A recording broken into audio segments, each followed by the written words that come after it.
Amém. Amém, Jesus. Glória a Deus, glória ao Pai, glória ao Filho, ao Espírito Santo poderoso. Ó Espírito Santo, quem nos guia, quem nos ajuda, que nos auxilia, que nos protege, que nos dá discernimento, que nos convence do pecado, que nos convence do juízo, que nos mantém firmes na tua vontade, na vontade de Deus. Espírito Santo que tem nos preparado, nos tem ataviado, nos tem ajustado a cada dia, trazendo ao nosso coração as coisas que precisam ser feitas. Oh, meu Deus, eu te agradeço, Pai amado. Nossa, quando a gente ouve ou escuta, no caso, ou lê na tua palavra, que o Senhor tem ciúmes de nós, que o Espírito tem ciúmes de nós, Senhor. Que coisa linda, Senhor. Que coisa maravilhosa, o ser mais poderoso, mais lindo, o único ser em seu ser, ter ciúmes de nós. Certa vez ouvi na palavra que estava escrito: quem é o homem para que te importe com eles? Mas não só te importas com nós, meu Deus, mas tem ciúme de nós. E eu te agradeço, Pai, te agradeço. Te agradeço pela libertação do teu povo, Pai, porque nós somos libertos. Senhor, eu te agradeço pelo discernimento, te agradeço pelo entendimento. Meu Deus, tenho visto que nós estamos vivendo um período estressante, essa é a palavra.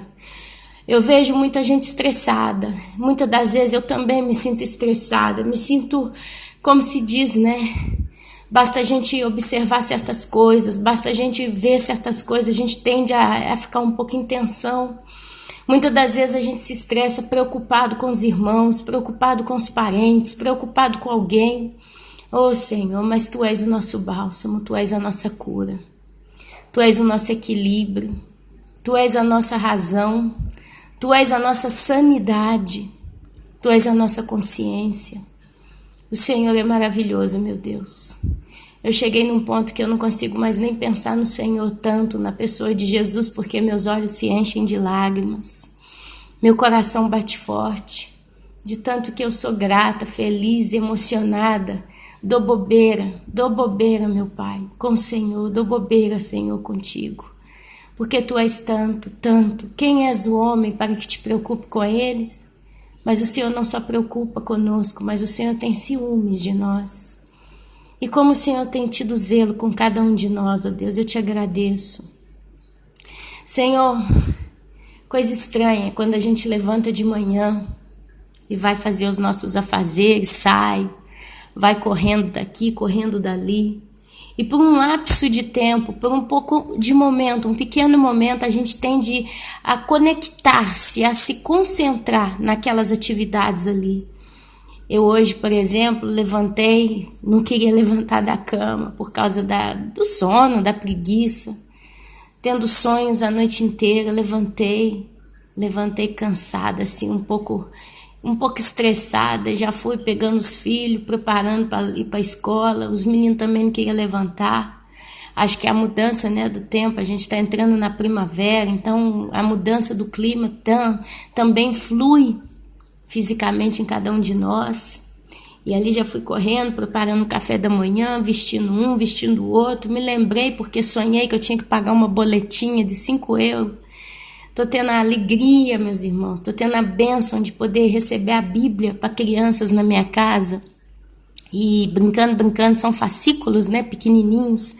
E cada um tem uma história. A queda do muro de Jericó, a Arca de Noé, a criação. Então essas histórias ilustradas eu estou recebendo. E aí eu fiquei a noite inteira, sonhei que eu tinha que pagar o boletim que chegou. E aí agora de manhã minha cabeça estava a mil. Eu falei, gente, eu tenho que pagar esse negócio de verdade. E ali já levei filho para a escola, já fui parar no correio, o correio estava lotado, os velhos, o pessoal hoje pega aposentadoria, então estava lotado de gente idosa. Eu não consegui resolver isso, e rodar daqui, roda dali e tal. E acabou que são 10h15 da manhã aqui para mim no horário de verão. E ali eu falei, meu Deus, olhei para o relógio e falei, 10h15 da manhã, eu estou sem inspiração, é porque eu já estou no ritmo, dos afazeres do dia. A gente começa, meus irmãos, é uma coisa complicada. A gente tende a engatar, Ali você já chega, já vai arrumar uma cama, já vai arrumar um negócio daqui, outra coisa dali, já começa a pensar nas coisas que a gente tem para fazer. E é como se esfriasse aquela inspiração matinal, né? Aquele maná. Porque eu acredito que para a igreja de Cristo, todos os dias, mas não só para a igreja, para a herança que vai ficar, de algum modo, Deus tem dado cada dia um maná. Para a igreja é uma coisa mais séria, porque a igreja ela está buscando o maná. Então ela vê que tem o maná. E tudo que vem de Deus é fresco, é bom, soma, multiplica, abençoa. Então a gente já está ali naquela expectativa de manhã, pelo menos é o meu caso, eu acredito que é o caso da maioria dos meus irmãozinhos aqui que me acompanham. Então, de repente, se você põe outras coisas na frente por motivos de força maior, a gente tende... Aquele maná, ele já começa a perder a frescura, né? Porque na época do deserto era assim. Ele estava ali na primeira hora da manhã, o maná fresco, e ali ele escolhia o maná e comia o maná o dia inteiro. Mas chegava um certo horário, ele estragava, né? Acho que depois da janta, naquele horário da alta noite, quando o povo já... Porque tem gente que tem a mania de fazer uma merendinha, né? Antes de dormir, talvez naquele horário ali... Ele já na entrada da noite ele começava a se degradar, não é essa a palavra? Enfim, então assim, só que eu falei, aí eu ouvi uma oração que uma irmãzinha fez para mim hoje de manhã, conversando comigo, e ali eu falei, meu Deus, eu tô vivendo os últimos dias antes do fim, estou vivendo um momento em que o Senhor tem preparado a igreja, está preparando o teu povo para se encontrar contigo. Eu não posso deixar passar em branco essa manhã tão bonita. É bonita porque o Senhor tem me dado a chance de ser uma pessoa melhor, apesar dos pecados, meus irmãos, porque a gente peca, nós sabemos disso, das nossas fraquezas. Ainda ontem eu compartilhei com os irmãos como que Deus mostrou para mim o meu coração. E está sendo uma luta, está sendo uma luta. A minha vantagem é que eu não tenho trabalho, eu fico em casa. E eu fico fechada em casa, literalmente falando, porque eu mesma fecho tudo. Eu moro no último andar. Então eu tenho uma varandinha que eu posso deixar a porta aberta que ninguém vem, ninguém vê. Eu tenho uma privacidade muito grande, graças a Deus. Mas fico aqui. Eu vou fazendo as minhas coisinhas o dia inteiro, vou resolvendo. E eu vejo... Pelo menos para mim mesma, eu vejo que não teria condição melhor para mim do que essa. Porque se eu tivesse em contato com pessoas ímpias, pessoas do mundo, com certeza eu estaria pecando todo dia. Eu estaria falando que não devia, eu estaria pensando que não devia, eu estaria agindo como não devia. Eu tenho certeza, meus irmãos, eu tenho certeza e eu explico por quê. Eu não sei vocês, mas todas as pessoas, sem exceção, que eu encontro, a gente até começa a conversar coisas tranquilas e daqui e dali, mas quando a gente assusta, a gente começa a lamentar ou ouvir o lamento da pessoa. É aonde a gente tende a pecar. Então, eu tô feliz em estar sozinha, em estar fechada dentro da minha casa. Alguém diria, Ana, mas a gente não pode ser assim não, a gente tem que sair, a gente tem que estar com pessoas. Não sei você, mas eu não. Eu sou uma bomba relógio, Deus sabe das minhas fraquezas, Deus sabe delas. São tantas, meus irmãos, são tantas. E Deus sabe o meu habitat natural, né? Ele sabe aonde me colocar de modo que eu consiga ser preservada. Quando eu me converti há uns 16 anos atrás, uma das orações que eu fiz, quando eu tive consciência da seriedade da salvação e também da minha natureza pecaminosa, uma das orações que eu fiz a Deus foi essa. Falei, Deus, se por acaso o meu pecado um dia for tão grande que possa impedir que eu seja salva, me leve antes. Ele não levou até agora, significa que a coisa ainda está sob controle, né? Mas não é fácil não, meus amados. Eu sei que nós estamos vivendo dias em que no livro de Jeremias, capítulo 25, do versículo 30 em diante, as palavras são pesadas. Deus, ele fala para Jeremias, no capítulo 25, versículo 30, ele fala assim, tu, pois, Jeremias, um grande profeta de Deus. Lhes profetizarás todas essas palavras e lhes dirás: o Senhor lá do alto rugirá, e da sua santa morada fará ouvir a sua voz. Rugirá fortemente contra a sua malhada, com brados contra todos os moradores da terra, como ueia que pisam as uvas. Chegará o estrondo até a extremidade da terra, porque o Senhor tem contenda com as nações. Entrará em juízo contra toda a carne. Os perversos entregará à espada, diz o Senhor. Assim diz o Senhor dos Exércitos: eis que o mal passa de nação para nação, e grande tormenta se levanta dos confins da terra. Oxa! Os que o Senhor entregar à morte naquele dia se estenderão de uma a outra extremidade da terra. Não serão pranteados, nem recolhidos, nem sepultados. Serão como esterco sobre a face da terra. Uivai, pastores, e clamai. Revolvei-vos nas cinzas, vós, donos dos rebanhos, porque já se cumpriram os vossos dias de matardes e dispersardes, e vós mesmos caireis como jarros preciosos. Não haverá refúgio para os pastores, nem salvamento para os donos dos rebanhos. Eis o grito dos pastores, o uivo dos donos dos rebanhos. Porque o Senhor está destruindo o pasto deles, porque as suas malhadas pacíficas serão devastadas por causa do brasume da ira do Senhor.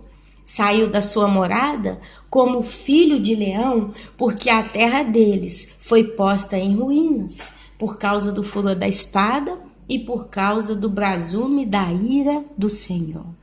Jesus Cristo tem poder. Aleluia! Jeremias, ele é um profeta que ele fala muito contra os pastores. Esses pastores que estão se fartando das suas ovelhas. Eu gosto muito do livro de Jeremias.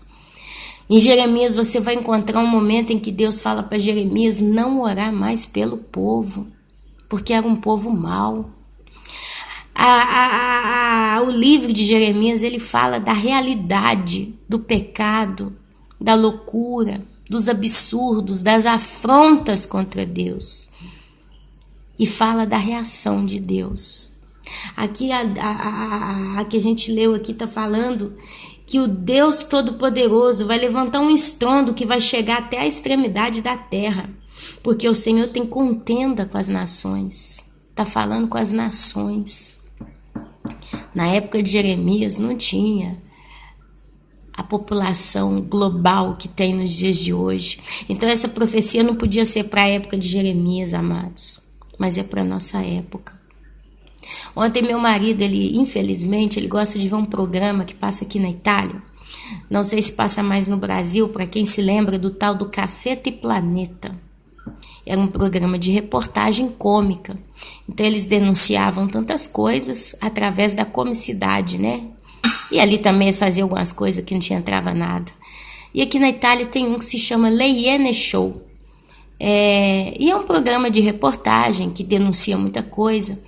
E ontem eu estava sentada no sofá de um lado, meu marido do outro. Eu estava com meu tablet olhando, né, as minhas coisas ali, escutando alguma coisa. E meu marido vendo esse programa e ao mesmo tempo no maldito Facebook, porque eu odeio Facebook, não tem jeito. Eu até tenho. Tem muito tempo que eu não passo por lá, porque eu tô com um problema na internet.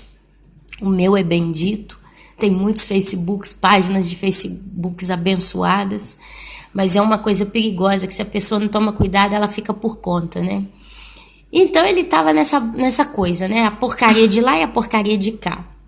E eu ali, era 9 horas da noite, fiquei ali sentada na sala, prestando atenção no que eu podia, dentro da condição da minha internet lentíssima. Mas aproveitei para ver alguns vídeos que já estavam descarregados no meu tablet e tal. E ali eu fui fazendo essas coisas. Aí começou a mostrar, olha a sutileza de Satanás. Olha a sutileza de Satanás. Começou a mostrar uma reportagem no Japão. e falando de prostituição infantil. O título era esse, no Japão. Bati o olho na tela da televisão, começou. Aí a primeira conversa na reportagem, 9 horas da noite, canal aberto na Itália. 9 horas da noite, eu lembro que muitas crianças ainda estão acordadas. Aqui, quando eu levo o filho na escola, eu escuto muito as mães falando. Meu filho vai dormir 11 horas, meia-noite, 10h30. Ele fica brincando, fica enrolando. Então, né, tem casas que eles estão ali assistindo esse programa, porque chega um momento que pai e mãe enchem o saco, não, perde a paciência, larga o filho pra lá, até ele cansar, depois eles botam pra dormir. E muita criançada fica na sala, enquanto os pais assistem repórter e o que eles querem, né? Filmes, documentários e coisa do gênero. A Itália passa muito programa de máfia. Nossa, como passa programa de máfia. Aí tem sangue, tem violência, tem sexo, tem mentira, tem intriga, tudo, né? Um pacote cheio. Enfim, meus filhos, graças a Deus, da 8h15 eu ponho eles para dormir, 8h40 já estão dormindo. Levantam 7, 6h30, mas à noite, na hora que a televisão precisa da sua censura, porque coisa de gente grande é coisa de gente grande, coisa de criança é coisa de criança, né? Eles vão dormir, eles não participam dessas coisas. Meu filho maior já está com 8 anos, vai fazer 9, e ele dorme 8h30 da noite, ele vai dormir. Faz uma guerra na cama, você não entende nada, ele se embrulha com as cobertas, deita de cabeça para um lado, pé para o outro, mas dorme. Amém. E ali começou abrindo sobre essa conversa, prostituição infantil no Japão. Por que eu vou tocar nesse assunto? Porque a gente vê tsunami no Japão, terremoto no Japão, não sei o que no Japão, catástrofe daqui, catástrofe dali. A gente fala, poxa, mas o japonês parece que é um povo tão tranquilo, tão passivo. Realmente, eles são passivos. A nível mundial, você não vê japonês criando caso com ninguém, você não vê japonês brigando com ninguém, você não vê japonês falando não sei o que na televisão, você vê o japonês quietinho lá na cidade, no cantinho dele. Ok, me perdoem os japoneses que estão ouvindo. Eu sei que tem gente que me escuta, que mora no Japão e tem muita informação aí para atualizar pra gente, eu agradeço se quiser. Mas aí começa. Aí abriu a reportagem mostrando os gibis, que são aquelas revistinhas, né, em quadrinhos, que se vende muito no Japão, com as personagens menininhas, né? Para quem já pôde ver alguma coisa, o Japão ele tem muito desenho animado, muito videogame e muito gibi com relação a essas menininhas, que são adolescentes, basicamente, são adolescentes, muito bonitas, uma mais bonita do que a outra, mas com sainha curtinha, roupa decotada, parece boneca, né? E é um fetiche na mão do povo japonês, dos homens. E ali mostrou, amados, a gente pensa até certo ponto, mas ali mostrou, e na hora eu virei a cara, a pornografia que tem no Japão. Eles fazem revistinhas em quadrinhos, com personagens, quando você bate o olho, você vê que são crianças, criancinhas, 10, 11, 12 aninhos, fazendo sexo com homens.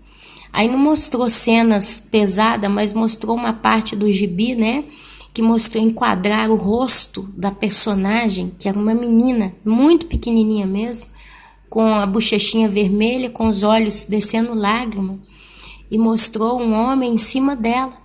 Então aí a repórter falou, é claro que ela está chorando nessa foto, porque para uma criança não é sexo, é violência, né? E ali entrou nesse assunto, dali já entrou mostrando nas ruas de Tóquio, no centro, que tem as prostitutas. E elas ficam paradas no meio da rua, vestidas, né, de fantoche desses personagens, né, famosos ali no Japão. E ali os homens saem do trabalho, né, os jovens, os velhos, todas as idades saem do trabalho. E ali eles entram em contato com muita discrição com essas meninas. E ali eles fazem, né, entram em acordo. E ali ela começa a atrair eles para a chamada tana, né, para seu ninho. E ali ela vai andando mais na frente, eles vão caminhando assim, como se não estivesse acompanhando ela, seguindo ela, até eles entrarem no burdel, né? E ali, chega ali dentro, ali ela já entra em contato com o homem, pergunta o que ele quer que ela faça. Aí a repórter até falou que sexo mesmo ali não se faz, porque diz que no Japão tem muitos homens já de 40, 60 anos virgem. mas eles gostam de ser tocados, eles gostam de ouvir palavras de carinho, eles gostam simplesmente de conversar, né? Mas tem também os lugares onde tem o sexo, enfim, aí começou a mostrar aquele troço todo, né? Aí foi onde eu levantei e falei, eu vou dormir, que eu não tô suportando mais ficar aqui nessa sala. E meu marido, não, eu vou dormir também, desligamos tudo, fomos dormir. Porque o negócio foi só piorando, meus irmãos. A reportagem, ela começou devagarzinho, mas ela foi só piorando, até começar a mostrar cenas mais pesadas. E eu não vi, mas eu ouvi a conversa da repórter, foi quando eu falei, eu vou dormir, saí fora da sala. E meu marido decidiu ir embora também, porque a gente viu que estava começando a feder demais aquele nível de reportagem. Mas eu percebi uma coisa. A sutileza de Satanás. Olha, presta atenção. A repórter falou o seguinte, porque aqui na Itália não tem pedofilia, porque aqui criança é respeitada, porque é uma coisa absurda, que não sei o quê. Mas ao mesmo tempo que ela falava essa parte, eles mostravam e induziam os homens italianos ou o público que guarda aquele programa, que assiste aquele programa, a se excitar com aquilo. Porque chegou um momento, quando eu desliguei a televisão, eles começaram a entrar em cenas e assuntos mais quentes. Eu bati o olho, eu vi que o trocinho engrossou, eu desliguei a televisão. Mas como eu sei como é que é esse programa, quando eu comecei a assistir não era pesado assim. Há 9 anos atrás a coisa era mais leve. Era uma reportagem realmente que a gente gostava até de assistir. Por exemplo, teve uma vez que falou de uma zona aqui onde a gente mora no sul da Itália, que é toda cheia de material radioativo, e eles plantam, né, agricultura em cima disso, e verdura e tal, chega na casa da gente, vem tudo dali, né? Então, são reportagens, eram assuntos curiosos que você podia assistir tranquilo. Até eu era a primeira a ligar a televisão para assistir esse programa. Só que com os anos, com o passar dos anos, esse programa começou a ficar muito pesado, literalmente falando, perdeu a qualidade. Essas reportagens importantes até estão ainda, mas é tipo assim, de 10 reportagens, 2 são importantes, as outras são mais para aguçar a curiosidade do público, porque não era, se via claramente que eles não têm vontade de denunciar a coisa errada, mas o propósito deles é estimular a população a trazer para outra nação a pudriqueira daquela. Porque o que acontece? O homem ímpio, quando assiste uma coisa do gênero, ele não está preocupado com a integridade da criança em questão ali na denúncia. Porque eles não mostraram de um modo da parte da vítima. Eles não, eles começaram depois a mostrar coisa explícita. Chegou um ponto que eles começaram a ver a menina fazendo uma apresentação, tá? Vou só dar um exemplo. Ela lambeu o vidro, o cara ficava entre ela, tinha um vidro, né? E ela de um lado, e ela perguntava pro cliente, o que você quer que eu faça? Aí ele, eu quero que você seja uma mocinha assim, que tá começando a pensar não sei no que e tal, e você sabe o que você tem que fazer. Aí ela começou digitando no telefone, aí começou a balançar a cabeça, e aí deu uma lambida no vidro. Na hora que ela lambeu o vidro, eu desliguei a televisão, porque dali ia partir para coisa pesada. A televisão ia mostrar esse programa que termina quase 1h da manhã, sabe? Então, imagina um homem ímpio assistindo isso. É pornografia em forma de denúncia, de reportagem, mas isso nós estamos brincando. E aqui a Bíblia fala que a maldade, aqui olha, porque o Senhor tem contenda com as nações, entrar em juízo com toda a carne e perversa espada. Mas tem uma parte que fala que o pecado, ele vai passando de nações para nações. E é o que está acontecendo, meus amados. A gente vê, por exemplo, a gente fala, porque chegou no ponto que o assunto mais forte que a gente está vendo aí são os muçulmanos. E eles estão em pecado, e pecado grosso, pecado pesado. Esse povo está carregando realmente uma ira nas costas deles que a gente não tem ideia. Nós não temos ideia do que Deus vai fazer com esse povo, porque Deus vai fazer. Mas eles estão se espalhando para as nações e trazendo a cultura deles, né, a filosofia deles, os atos deles. E eles estão conseguindo converter outras nações à religião deles. Então, homens que não são daquela zona, né, árabe, digamos assim, você pega aí franceses, alemães, irlandeses, né, se convertendo ao islamismo e começando a ter a mesma filosofia. Então você vê como um balde que vai transbordando e caindo. Onde a água passa, aquilo pega. É o pecado se alastrando. Você vê os Estados Unidos ditando regras aí no mundo inteiro. Música, moda, show, cinema. Então as coisas vão passando. Lançando maldições, feitiçaria e satanismo nos seus filmes de terror. Então isso aqui, o Senhor lá do alto rugirá, e da sua santa morada fará ouvir a sua voz, rugirá fortemente contra a sua malhada. E aqui está falando de juízo de Deus também, para com aquele que se diz seu povo, sua malhada. Com brados contra todos os moradores da terra, como o eia, que pisam as uvas. Chegará o estrondo até a extremidade da terra, porque o Senhor tem contenda com as nações, entrará em juízo com toda a carne. Os perversos entregará a espada. Assim diz o Senhor dos Exércitos: eis que o mal passa de nação para nação, e grande tormenta se levanta dos confins da terra. Olha só. É isso que está acontecendo, amados. Eis o grito dos pastores, o uivo dos donos dos rebanhos, porque o Senhor está destruindo o pasto deles. Isso aqui são as 5 virgens imprudentes que vão ficar para trás. Esses são os pastos desses pastores.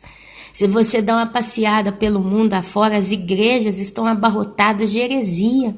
E o povo está lá dentro sambando, saltando e sapateando, amando o que os pastores estão julgando. Cada coisa terrível está sendo pregada aí fora. Alguém me mandou uma foto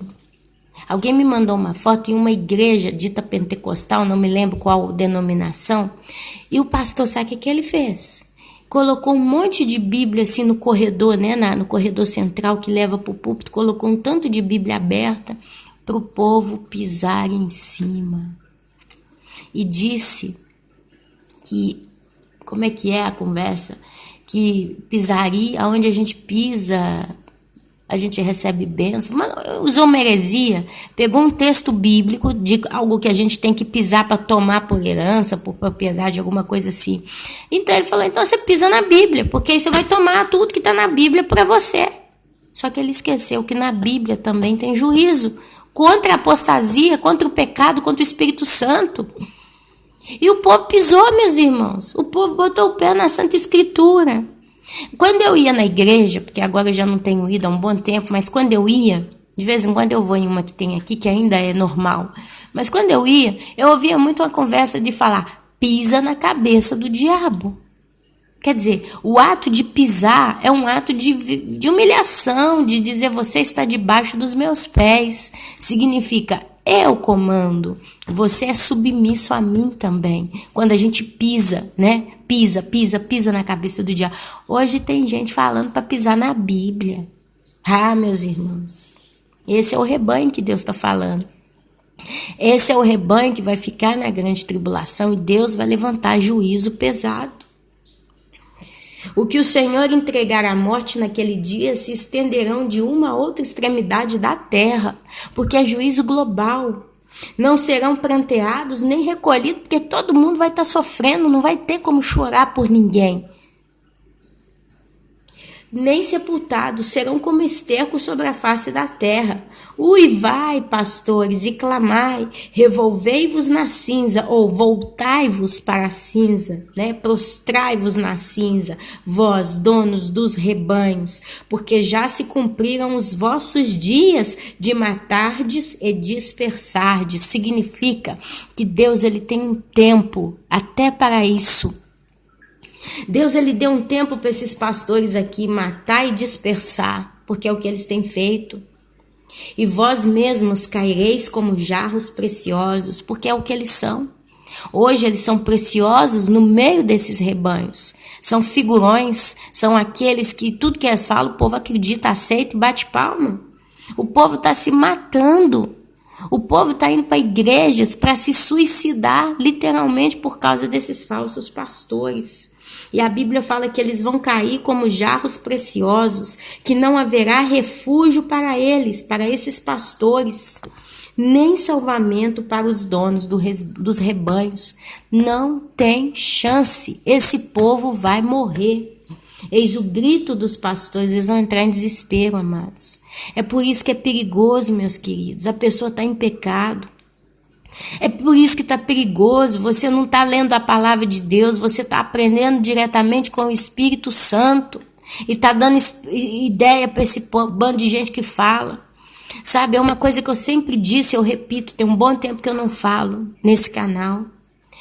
Ainda que eu estou aqui lendo Bíblia com os irmãos, a gente só lê Bíblia nesse canal, pelo que eu estou vendo, né? Raramente a gente lê Bíblia nesse canal.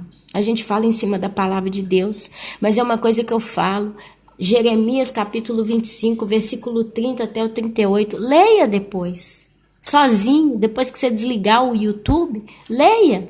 Não leia só lá do 30, lê todo o capítulo 25. Leia. A palavra dele é 70 anos de cativeiro, o título. Depois veio o cálice da ira de Deus contra as nações. E ali começa, eu comecei bem depois. Leia.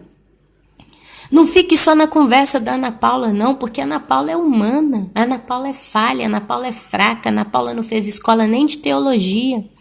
Maldito homem que confia no homem.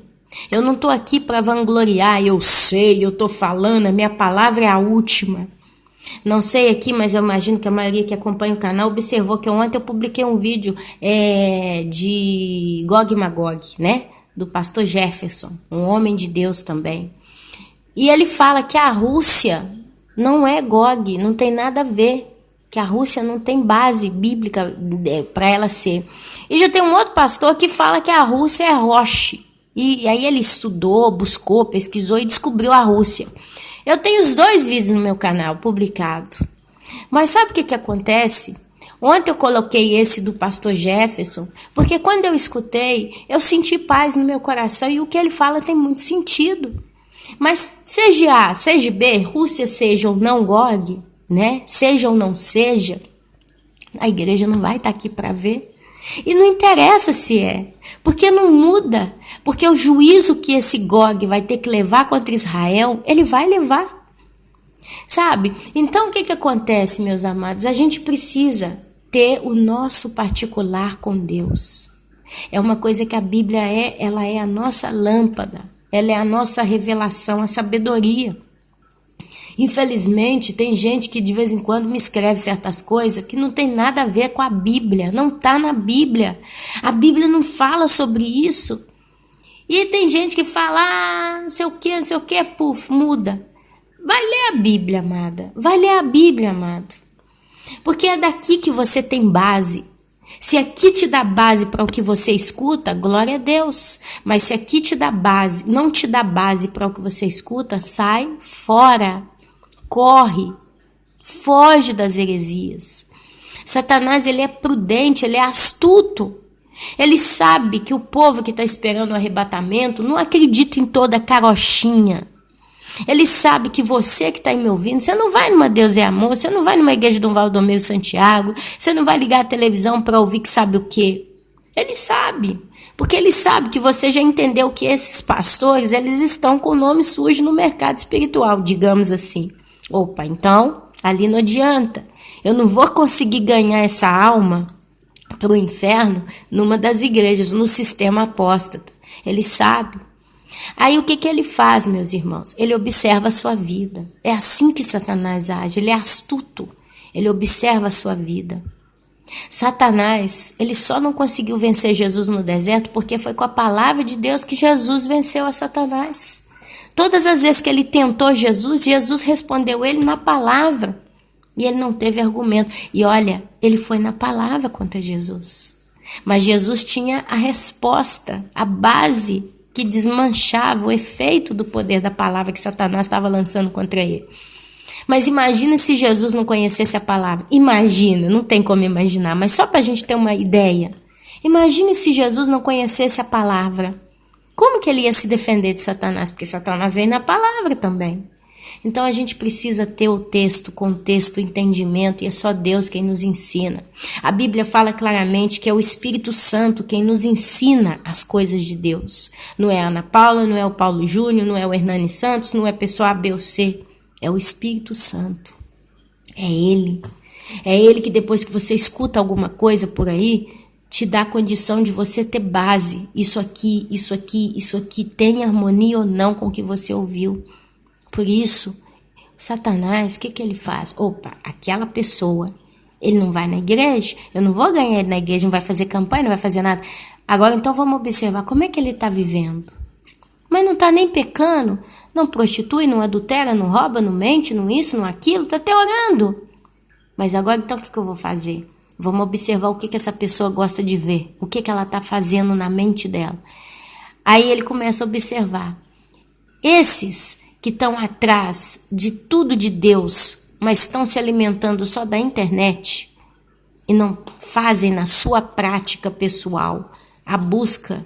Quer dizer, eu, Ana Paula, eu vivo da internet. Eu estou na internet, vocês estão me ouvindo pela internet. Eu escuto pregação pela internet, eu escuto sonho, revelação, estudos, reportagem. O que vocês fazem eu faço, não tem diferença nenhuma.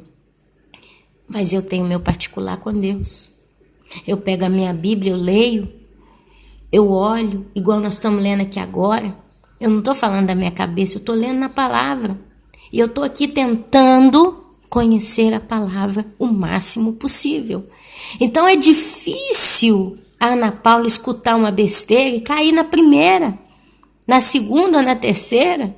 Pode ser que na quinta eu dou uma bambeada, mas aí o Espírito Santo está tão ligado que ele, opa, peraí, te traz à memória aquilo que te dá esperança. A minha pergunta para você que está aqui me ouvindo hoje, o Espírito Santo tem te trago à memória aquilo que te dá esperança? Ou você escuta a primeira balela, por mais que ela é bonita e aceita de boca aberta? Eu estou vendo muita gente que está esperando o arrebatamento, engolindo de tudo. Tem gente que já engoliu tanta água de esgoto que ficou com dor de barriga, vomitou e agora está se recuperando. E agora aprendeu a lição. Mas tem gente que está começando agora. Mas eu quero te dizer uma coisa, não é tempo de começar a ouvir balela, engolir isso e aceitar, não, meu irmão, minha irmã. Porque Jesus está voltando, é iminente. Eu sinto claramente no meu coração, eu estou falando para mim, por mim, de mim. Mas eu não creio que Deus faça só comigo. Porque Deus, ele tem harmonia com o seu povo, com a sua igreja, com a sua noiva. Ele confirma nos nossos corações. As coisas começam a aparecer, de repente pipoca. Todo mundo começa quase que como que confirmar aquilo que você está sentindo. E o que eu estou observando é que Deus, ele está terminando de fechar as brechas. Ele está pegando um por um de nós, como ele sempre fez, e ele está acertando as arestas. Ele está depurando o que falta. Ele está trazendo aqueles podres que a gente achava que não tinha para que a gente desesperadamente procure clamar a Deus a misericórdia. Você sabendo aonde você ainda está pisando na bola com Deus, você vai tender a dar mais atenção para aquele ponto e trabalhar em cima daquilo. Por exemplo, se eu, Ana Paula, tenho facilidade para falar e julgar certas situações, porque é o que eu tenho hoje, eu vejo isso como uma pedra de tropeço ainda no meu caminho, um coração que quer a justiça. A base da minha situação é essa, eu quero ver a justiça no que não presta. Então eu quero que aquilo ali se resolva, que quem pecou pague pelo que pecou, né? E o justo receba a sua justiça. Então, às vezes, na minha inquietação do meu coração, porque é isso que eu vivo, eu tenho uma inquietação quando eu convivo com uma pessoa difícil ou eu vejo uma pessoa difícil fazendo coisa errada, eu não consigo ficar calada. Eu acabo compartilhando isso, às vezes até com gente ímpia, como incontentação. Hoje de manhã eu fui trocar uma blusa do meu menino, e lá na loja que eu cheguei, a menina seria parente aqui dos meus parentes, né? E ela não conversa com o sogro, com a sogra, com a cunhada, o marido dela, que é o filho, não olha para a cara da mãe, não olha para a cara do pai, e eles vivem em pé de guerra. E aí ela bateu a mão no estômago e falou, olha aqui, Ana, isso aqui tudo é nervoso, de tanto que eu passo naquela família, porque essa família toda não presta, a raça é ruim. Eu comecei a rir. Porque, infelizmente, as qualidades, as características do que ela passa, eu também passo, ou passei. Então a gente se identifica, então gerou no coração dela aquela incontentação e ela queria desabafar.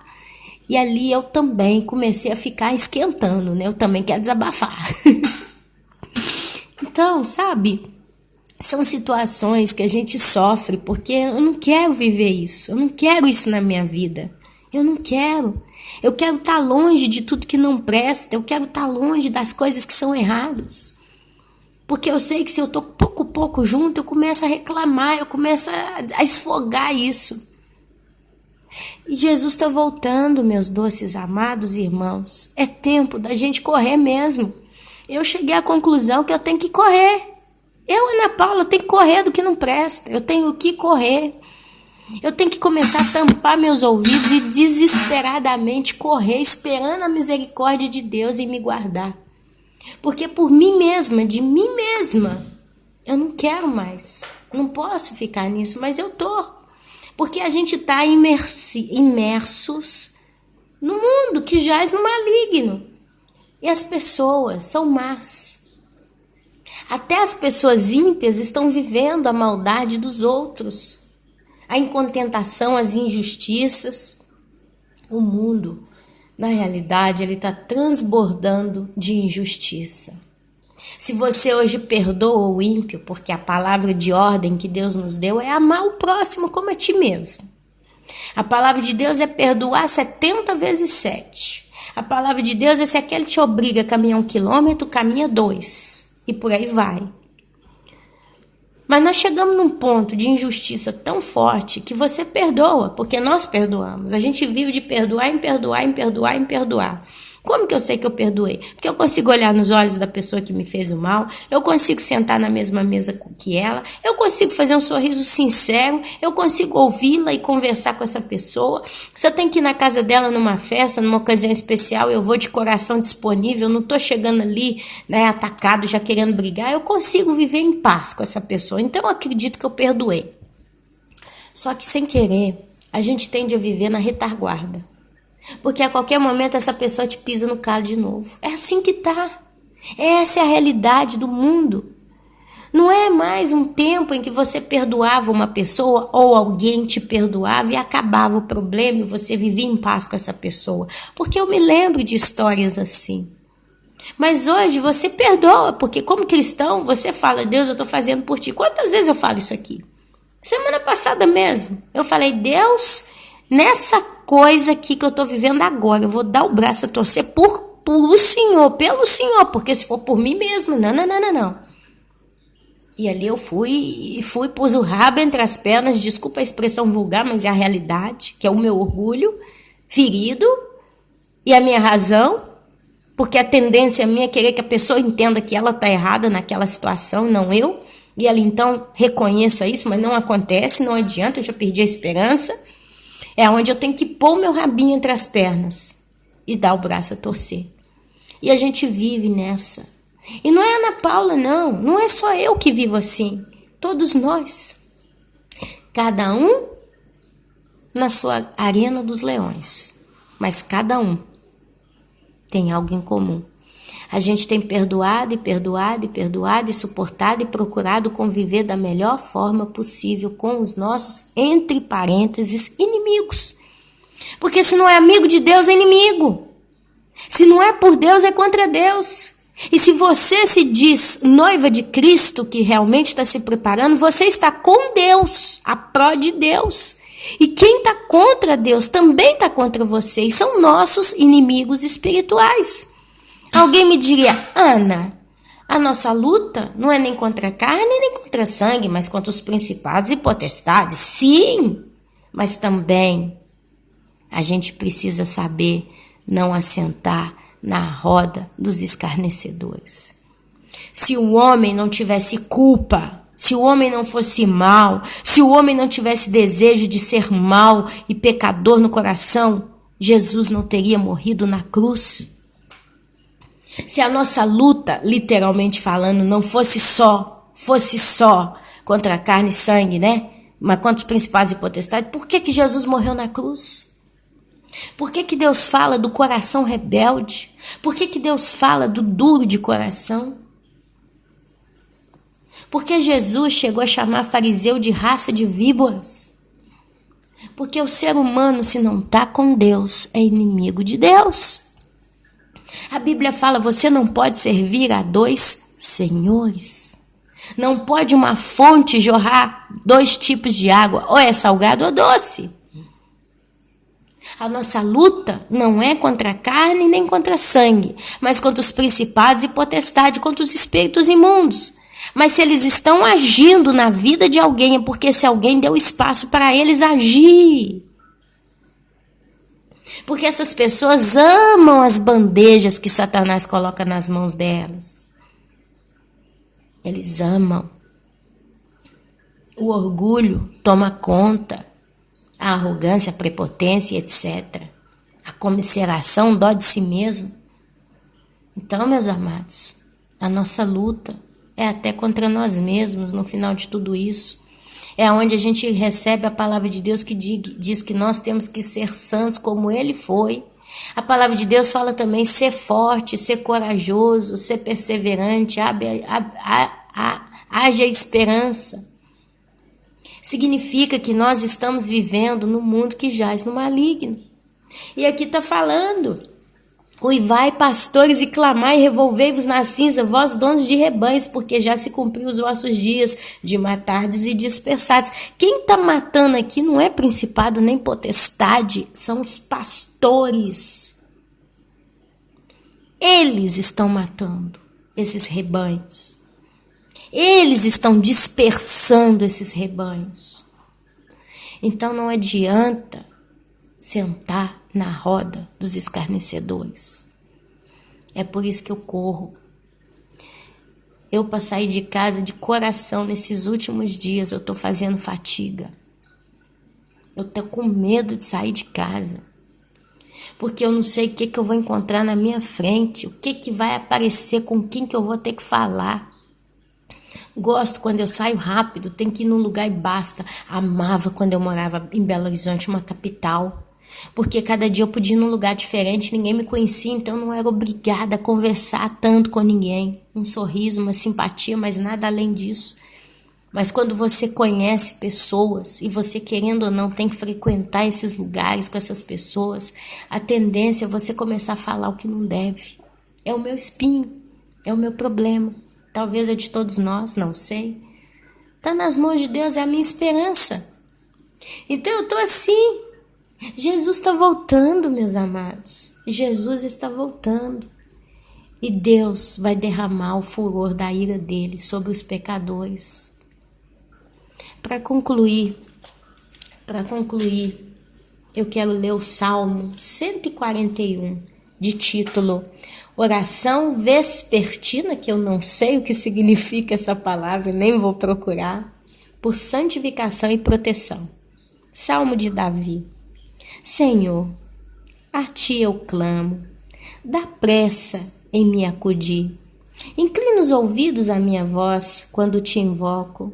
Suba à tua presença a minha oração como incenso, e seja o erguer de minhas mãos como oferenda vespertina. Pode ser alguma coisa de manhã, né? Talvez alguma coisa de corpo. Bom. Põe em guarda, Senhor, a minha boca. Vigia a porta dos meus lábios. Não permitas que meu coração se incline para o mal, para a prática da perversidade na companhia de homens que são malfeitores, e não coma eu das suas iguarias. Olha o que eu estou falando. Davi também disse o mesmo. Fira-me o justo, será isso mercê?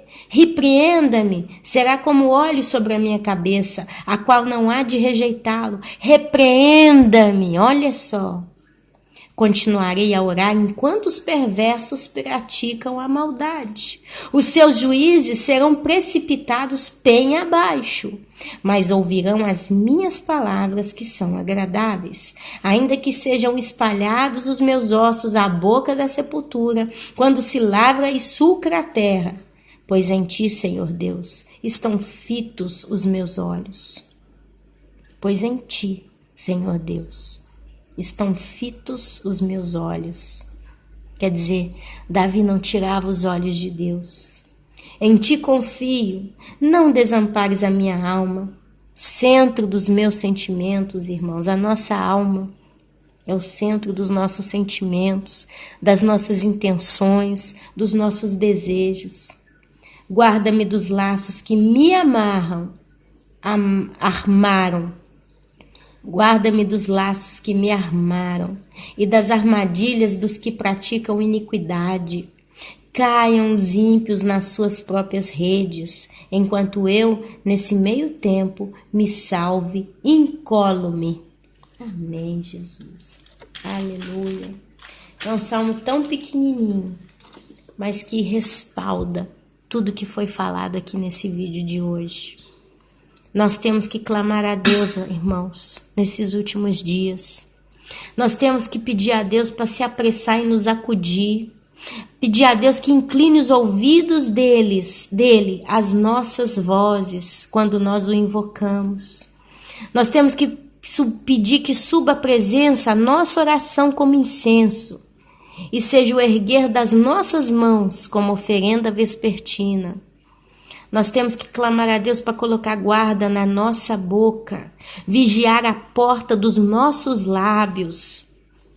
Clamar a Deus para que Ele não permita que o nosso coração se incline para o mal, para a prática da perversidade na companhia de homens que são malfeitores, e não comamos das iguarias desses. Esse tem que ser a nossa oração. Aleluia, aleluia, meu Deus. Amados, Salmo 141, que salmo forte para nós hoje. Que ele possa ser decorado por vocês. Que nós possamos cantar esse salmo. E é o que eu vou tentar fazer hoje. Cantar o Salmo 141. Para que esse salmo seja registrado nas tábuas do meu coração. Para que nos momentos que eu tiver que ser provada, em que a minha língua for testada ou aguçada, que eu possa lembrar da palavra que diz: põe guarda, Senhor, a minha boca, vigia a porta dos meus lábios, de modo que Ele não permita que o meu coração se incline para o mal. Um barco, quando ele está navegando, ele se inclina à direita e à esquerda. É por isso que muita gente tem enjoo quando está num barco, né? Porque o barco ele vai dondolando, né? Ele vai se inclinando, ele vai balançando. Esse balançar de um barco é o seu inclinar para o direito ou para a esquerda. Que Deus seja as águas e o vento que nos sustentem inclinados para o bem e não para o mal. Que Ele seja aquele que guia o barco das nossas vidas.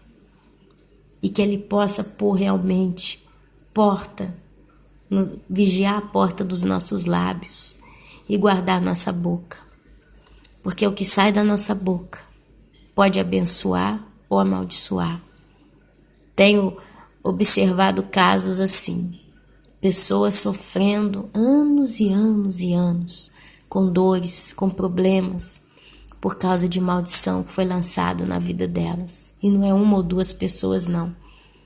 Então, amados, eu queria até pedir para vocês aqui hoje, já que eu lembrei desse assunto para encerrar, nós todos viemos para Jesus.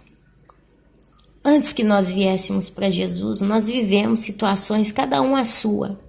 Teve gente aqui que sempre foi gente boa com todo mundo, nunca cobiçou nada de ninguém, nunca invejou ninguém.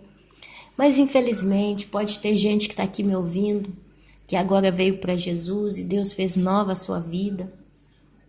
Mas talvez você no passado, minha querida, meu querido, lançou uma maldição sem querer, sem perceber em alguém. Talvez um dia você virou para alguém, como a minha mãe um dia virou para mim e me lançou uma bênção, e hoje eu colho essa bênção de minha mãe, e eu peço que essa semente que ela plantou em mim, ela colha na vida dela. Ela falava para mim quando eu era criança: você ainda vai ser crente, Ana Paula, você debocha dos crentes, você vai ser crente um dia. Eu não, mas você tá doida? Eu vou ser tudo menos crente. Você vai ser crente. Hoje eu sou crente. Olha só, isso foi bênção da minha mãe. Mas às vezes, amados, a gente lança maldição. Às vezes você tem uma criança, né? Você fala: ô menino burro, você vai ser burro sempre desse jeito. Você é duro, você é ignorante. E fica só ali naquela conversa, não muda. E às vezes você hoje tem um filho que é burro e ignorante, porque ele aceitou aquela conversa. Eu tenho meu menino de 8 anos que ele é duro, né? Meu menino é uma coisa séria. E às vezes eu tenho visto que ele tem esse jeitinho já de querer embrulhar com o irmão, sabe? Às vezes ele é pirracento, ele não gosta muito de ser caprichoso com os cadernos, e eu tenho vivido uma fatiga com esse menino. E várias vezes eu falei, Gabriel, você gosta de ser vagabundo, né? Seu negócio é ser vagabundo. Você está sendo vagabundo. Mas eu não falei, você é vagabundo. Eu falei, você está sendo vagabundo. Você gosta dessa porcaria que você está escrevendo? Olha só, isso é letra que se apresente a uma professora. Mas logo em seguida eu viro para ele e falo, você tem que melhorar. A gente que acaba assim, fica ruim a vida inteira. Se você continua nesse trem que você está fazendo mal feito, você vai ficar assim para sempre. Só que você é meu filho, eu não posso admitir que você continue assim. Eu não quero um filho vagabundo na minha vida, senão você pode ir embora. Já falei isso com ele. Eu falei, você vê sua mãe sendo vagabunda? Você vai beber água, o copo tá fedendo, o prato tá sujo? Não, mamãe. Eu falei, então, com quem que você tá aprendendo isso? Sabe? Mas às vezes as pessoas, elas no passado, elas lançam maldições, elas pensam mal umas das outras. Às vezes você, quando não tinha Jesus, pensou mal de algum parente seu, se invejou com essa pessoa. Às vezes é uma cunhada, uma irmã, um irmão, um cunhado, um primo, um tio, uma tia. Às vezes a sua tia é muito rica e você não tem nada e você ficou com raiva. Às vezes você falou, nossa Deus, essa minha tia tem tudo, a vida dela é boa, não dá nada, nem gripe ela pega. E eu passo tanto aperto, nossa, que raiva. Isso é uma palavra de maldição. Está na hora de você orar e pedir a Deus perdão. Falar, olha, Espírito Santo, traz a minha memória, sonda meu coração, tira toda desgraça que saiu da minha boca um dia, porque pode ter gente, meus irmãos, sofrendo por causa da sua boca. Pode ter gente enferma, com doenças esquisitas, por causa da sua boca. Não deixe mais esse tipo de coisa. Não queira que ninguém vá orar com essa pessoa que você lançou maldição, pedindo a Deus para tirar. Mas você mesmo é agente libertador. Seja um agente libertador na vida de alguém no dia de hoje. Sabe quantas vezes eu procuro lembrar sobre essas coisas? Sabe quantas vezes eu faço como que uma revisão na minha vida, tentando lembrar se eu falei mal, se eu lancei praga na vida de alguém? Graças a Deus eu não consigo lembrar. Graças a Deus. Eu falo graças a Deus assim com muita alegria. Eu não lembro de ter amaldiçoado ninguém. Eu não lembro de ter desejado mal a ninguém. Eu tenho esse vício de reclamar. Eu confesso com meus irmãos, porque vocês são a minha casa, vocês são a minha família. Eu sei que eu não conheço o rostinho de nenhum de vocês, e como eu gostaria de conhecer a cada um, como eu gostaria de poder dar mais atenção para cada um, viver com vocês realmente, sabe? Poder estar junto, tomar um chá junto, passar uma tarde, sabe? Conversando, falando das coisas de Deus, mas Deus o sabe que não tem. Mas eu sei que lá na eternidade a gente vai se encontrar. E ali a gente vai começar uma história. E eu falo por mim, porque a minha vida é a minha história, é aquilo que eu gostaria de viver. Se Deus hoje perguntasse, Ana, qual que é um dos desejos que você quer ter lá no céu, que eu te realize? Ele seria esse. Me dá a chance de poder conhecer cada um dos irmãos que tem caminhado comigo, que Deus tem colocado no meu caminho, de um modo ou de outro. Poder abraçar essa pessoa, olhar nos olhos dela, dar um sorriso para ela e perguntar, o que nós vamos fazer aqui? O que nós vamos fazer de projeto aqui na eternidade? Poder começar uma estrada que não termine nunca mais. Então vocês são minha família. Vocês são minha família, é por isso que eu falo assim. Mas eu sei que talvez muita coisa está errada, está numa linha sutil entre o pecado e a atenção, né? Toma cuidado com o que a gente fala. Mas lembrar que eu lancei maldição, desejei o mal de alguém, consciente ou inconsciente, eu até agora não consigo me lembrar. Sei que se eu fiz, Deus vai trazer a minha memória. Mas talvez você que está me ouvindo fez, e às vezes até faz ainda. Às vezes você deseja o mal de alguém. Pede ao Espírito Santo. É claro que a gente pode e deve desejar o juízo de Deus. É como disse aqui Davi. Uivai pastores e clamai. Davi não, Jeremias, né? Uivai pastores e clamai. Revolvei-vos na cinza, vós donos dos rebanhos, porque já se cumpriram os vossos dias de matados e dispersados. Mas vós mesmos caireis como jarros preciosos. Não haverá refúgio para os pastores. Jeremias, ele falou aqui da justiça de Deus. E Davi, ele falou também. Davi aqui, ele fala. Onde é que ele falou aqui? Olha só. Continuarei a orar enquanto os perversos praticam maldade. Os seus juízes serão precipitados bem abaixo, mas ouvirão as minhas palavras que são agradáveis, ainda que sejam espalhados os meus ossos da boca à boca da sepultura, quando se lava e sulca a terra. Aí ele fala, pois em ti, Senhor Deus, estão fitos os meus olhos, em ti confio, não desampares a minha alma, guarda-me dos laços que me armaram e das armadilhas dos que praticam iniquidade. Caiam os ímpios nas suas próprias redes, enquanto eu, nesse meio tempo, me salvo, encolo-me. Quer dizer, Davi dizia, caiam os ímpios nas suas próprias redes. Mas ele não lançou maldição em ninguém. Ele disse a coisa que vai ser lógica. Então, amados, faça essa oração hoje. Façam essa oração.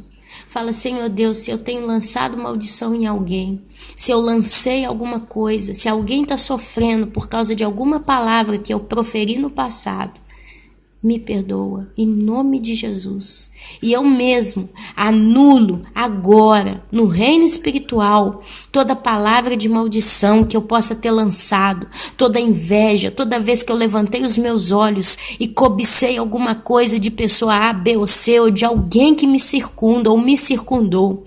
Me perdoa, e eu anulo agora, no nome de Jesus, toda maldição, tudo que não presta. Se tem demônios, espíritos imundos, que foram até outras vidas, através da legalidade da minha boca, dos desejos do meu coração, está amarrado agora em nome de Jesus e quebrado. Que essas pessoas sejam livres, que elas venham a ser livres de tudo aquilo que possa ter sido profanado da minha vida em relação a eles. Peça perdão a Deus e peça a Deus que liberte essas almas. Muita gente não está conseguindo se estabilizar com Deus, muitas das vezes, porque está prostrado, caídos em maldições. Nós temos que ser fonte de bênção, sempre. Se um dia nós servirmos o inimigo sendo fonte de maldição, hoje Deus está te dando a oportunidade de aonde abundou o pecado, superabundar a graça. Isso não é só em você, mas é na vida de quem passou pela sua vida. Amém?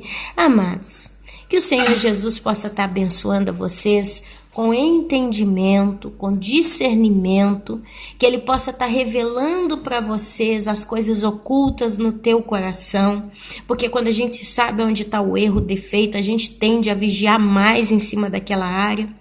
Que Deus possa realmente, no dia de hoje, estar despertando o coração de cada um de nós ainda mais. Amém? Hoje é dia 1º de abril. Hoje é um dia em que muitos fazem dele uma maldição, falando que é o Dia Internacional da Mentira e das brincadeiras sem graças. Mas nós não estamos mais nesse fardo, debaixo desse jugo. Se você que está aqui me ouvindo tem esse vício de brincar no dia 1º de abril, falando mentira, toma cuidado que isso é pecado. Nós não somos filhos do diabo, porque ele é que é o pai da mentira. Nós fomos libertos pelo sangue de Jesus. Se hoje as pessoas amaldiçoam esse dia, nós como igreja de Cristo precisamos abençoar. Se Satanás está enganando, matando e destruindo, nós temos que ser fonte de luz, sal da terra e verdade. Temos que ser atalaias. E temos que ser voz da verdade, boca de Deus na terra, através do Evangelho. Amém? Então não faça do seu dia uma maldição, mas faça do seu dia uma grande bênção. Em nome de Jesus é assim que eu vos deixo no dia de hoje. Amém, amém e amém.